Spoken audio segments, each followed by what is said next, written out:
नमस्कार, आप देख रहे हैं A1 टीवी। आपके साथ मैं हूं रूपनारायण शर्मा। रुक करते हैं उत्तराखंड की खबरों की। भाजपा के राष्ट्रीय अध्यक्ष जेपी नड्डा हरिद्वार दौरे पर हैं, जहां ऋषिकुल विश्वविद्यालय की अमृत वाटिका की स्थापना के लिए पौधारोपण किया। वहीं इसके बाद ऋषिकुल ऑडिटोरियम में हरिद्वार विधानसभा के कार्यकर्ताओं के साथ पीएम मोदी के मन की बात सुनी। इस दौरान भाजपा प्रदेश अध्यक्ष सीएम पुष्कर सिंह धामी, सांसद और विधायक भी मौजूद रहे।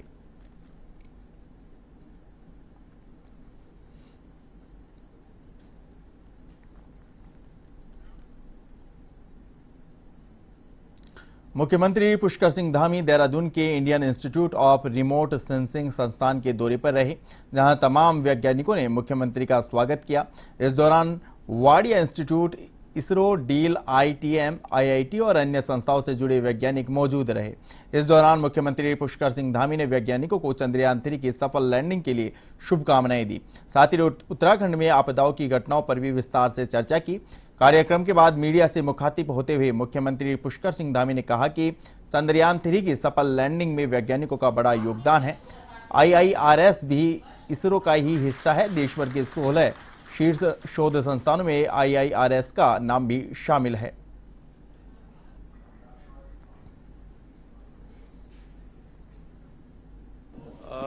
मिशन चंद्रयान जिस प्रकार से अपनी सफलता को प्राप्त हुआ है और हमारे लिए बहुत ही गौरव की क्षण है, ऐतिहासिक पल है।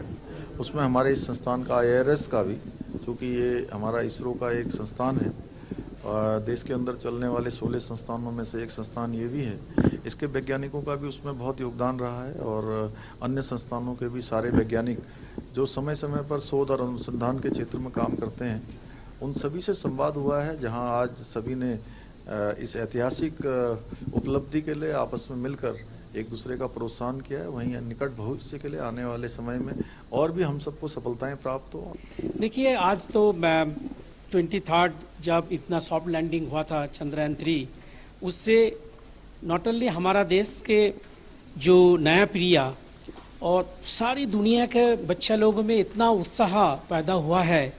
किसी भी काम जो हम लोग सोचते हैं संभव नहीं है। अगले माह बागेश्वर में उपचुनाव होना है, जिसको लेकर भाजपा और कांग्रेस ने पूरी तरह रणनीति तय कर ली है। इस बीच कांग्रेस प्रवक्ता शीशपाल सिंह बिष्ट ने बताया कि बागेश्वर उपचुनाव के लिए जिस प्रकार 180 बूथ है, उसके लिए पूरी रणनीति के तहत सभी को मजबूत कर दिया गया है और हमारे प्रदेश अध्यक्ष करण महारा कई बार दौरा कर चुके हैं। साथ ही कांग्रेस के उत्तराखंड प्रभारी देवेंद्र यादव, उनका भी दिल्ली से उत्तराखंड 4 दिन का दौरा है।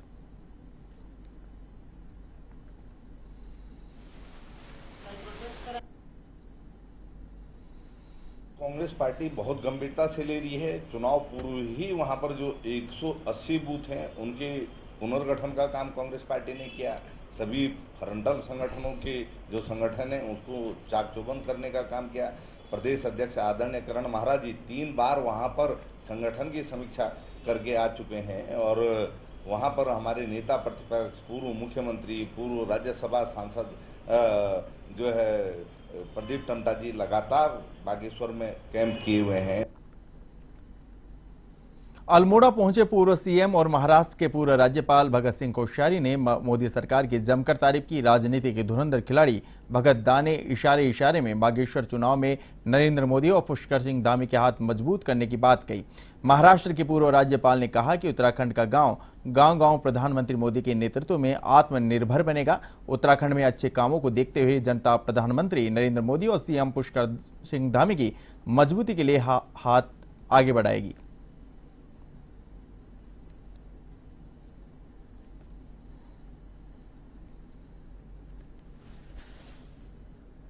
हमारे उत्तराखंड में भी गांव-गांव में लोगों को लग रहा है कि मोदी के नेतृत्व में हमारा उत्तराखंड आत्मनिर्भर बनेगा और मैंने भी आत्मनिर्भर उत्तराखंड बनाने के लिए महाराष्ट्र की राजगद्दी छोड़ी, आप लोगों के बीच में आया और यहाँ के मुख्यमंत्री को भी लगता है कि उत्तराखंड आत्मनिर्भर होना चाहिए और उस दिशा में यहाँ बहुत अच्छे काम हो रहे हैं और मुझे लगता है कि इन अच्छे कामों को देखते हुए निश्चित रूप से सारे नागरिक हमारे जो हैं वो उसमें हाथ बढ़ाना चाहेंगे प्रधानमंत्री के हाथ मजबूत करना चाहेंगे, मुख्यमंत्री के हाथ मजबूत करना चाहेंगे और उनका साथ देना चाहेंगे।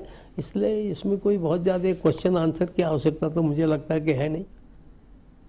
भारत में टीबी उन्मूलन को लेकर कई सारी योजनाओं को चलाया जा रहा है। इसी क्रम में उत्तराखंड में भी टीबी मुक्त उत्तराखंड के लिए योजनाओं को चलाया जा रहा है। इसके तहत टीबी के मरीजों का निक्षय कार्ड बनता है, जिससे कि उन्हें पूरे भारतवर्ष में कहीं भी मुफ्त में दवाएं मिल सकती हैं। साथ ही वैसे मरीज जो कि अपने परिवार में एकमात्र कमाने वाले हैं, वैसे लोगों को डॉक्टर, नर्सेज और कर्मचारियों द्वारा गोद लिया जाता है, जिससे कि उन्हें पर्याप्त मात्रा में उचित पोषित भोजन मिल सके। ये जानकारी दून मेडिकल कॉलेज के मुख्य चिकित्सा अधीक्षक डॉक्टर अनुराग अग्रवाल ने दी। उन्होंने यह भी कहा कि सरकार का लक्ष्य 2024 तक उत्तराखंड को टीबी से मुक्त करना है। देखिए, बिल्कुल माननीय प्रधानमंत्री जी के नेतृत्व में पहले जहां हम टीबी को कंट्रोल करने की बात करते थे, अब उन्मूलन के लिए हम लोग आगे बढ़ रहे हैं और इसमें सभी अस्पतालों में ये टीबी की जांच और टीबी की दवाइयाँ सब निःशुल्क दी जाती हैं और अगर किसी वजह से मरीज को भर्ती करने की ज़रूरत है तो वो भी हम लोग निःशुल्क ही करते हैं। ऐसे इस केस में किसी भी मरीज को अगर 2 हफ्ते की बुखार या खांसी हो रही है तो वो ज़रूर से अपने डॉक्टर को दिखाकर टीबी की जांच करवाए।